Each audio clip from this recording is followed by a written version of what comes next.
প্রিয় বন্ধুরা আমার, এই হচ্ছে পার্থেনিয়াম গাছ।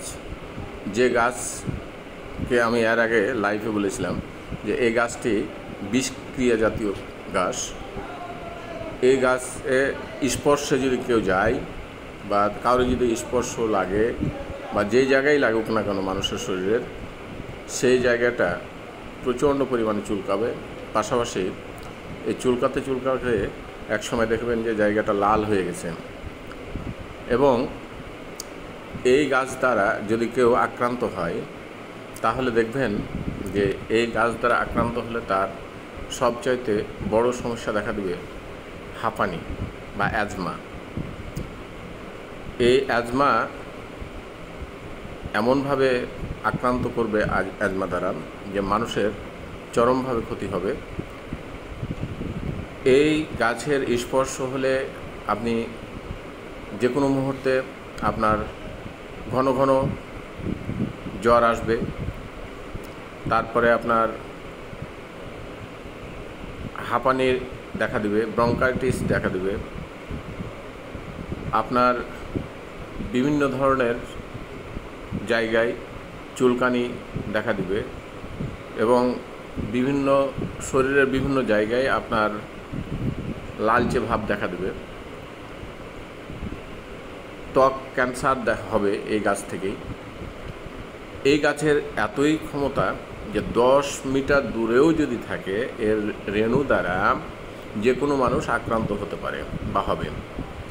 এই গাছটি প্রথম ভারতের কোনোইতে জন্মগ্রহণ করে এবং এই গাছ থেকে আক্রান্ত হয়ে ভারতের প্রায় 12 থেকে 14 জন লোক মারা গেছে। আমি এই গাছটি নিয়ে আপনাদের সামনে তুলে ধরছি এই কারণেই, এই গাছটি বাংলাদেশের বিভিন্ন জায়গায়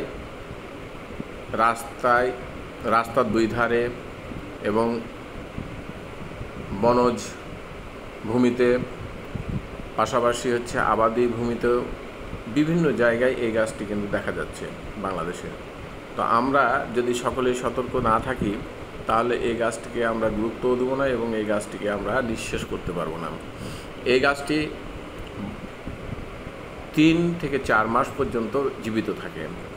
এই গাছটি 3 থেকে 4 মাস জীবিত থাকার ফলে এই গাছটি 2বার ফল দেয়। একবার ফল দিলে একটি গাছে কমপক্ষে 4 থেকে 25,000 পর্যন্ত ফল এবং ফুল আসে। এই গাছে যদি 25,000 পর্যন্ত ফুল বা ফল আসে তাহলে আপনি চিন্তা করে দেখুন যে একটা গাছ থেকেই অনেকগুলো গাছের বিস্তার লাভ করবে। আমরা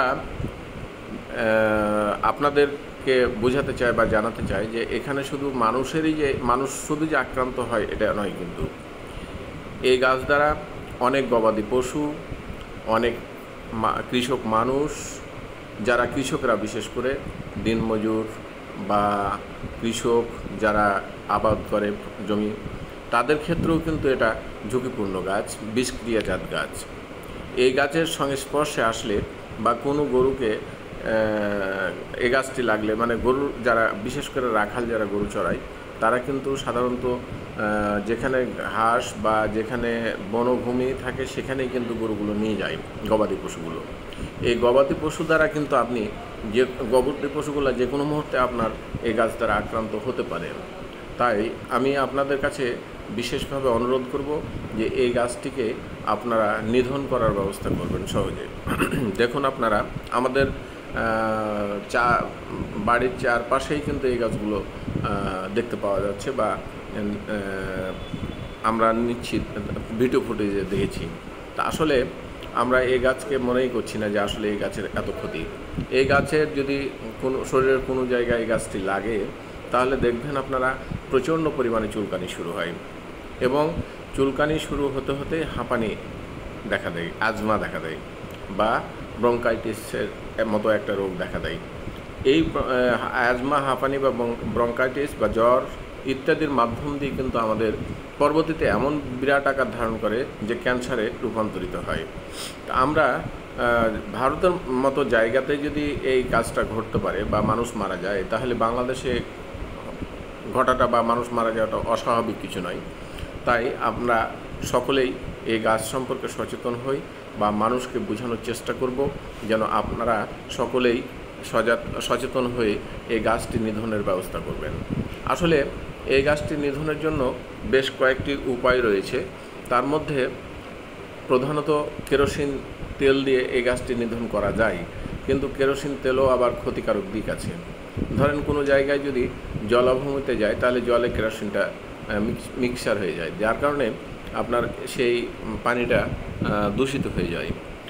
কিন্তু তার চাইতে বিকল্প একটা পথ আছে, সেটা হচ্ছে আপনার লবণ এবং পানি, অর্থাৎ 1 কেজি যদি লবণ নেন আর 5 লিটার পানি নেন, এই 1 কেজি লবণ এবং 5 লিটার পানিতে মিক্সচার করার পরে যদি স্প্রে করা যায়, তাহলে এই গাছগুলি 2 থেকে 3 দিনের মধ্যে বা 1 দিনের মধ্যেই গাছগুলো নিধন হয়ে যেতে পারে বা মারা যেতে পারে। তো পাতাতে এবং গোড়াতে 2 জায়গাতে কিন্তু স্প্রে করতে হয়। আসলে প্রিয় বন্ধুরা, আপনারা ভেবে দেখুন, গাছটিকে খুব লক্ষ্য করে দেখুন। আমাদের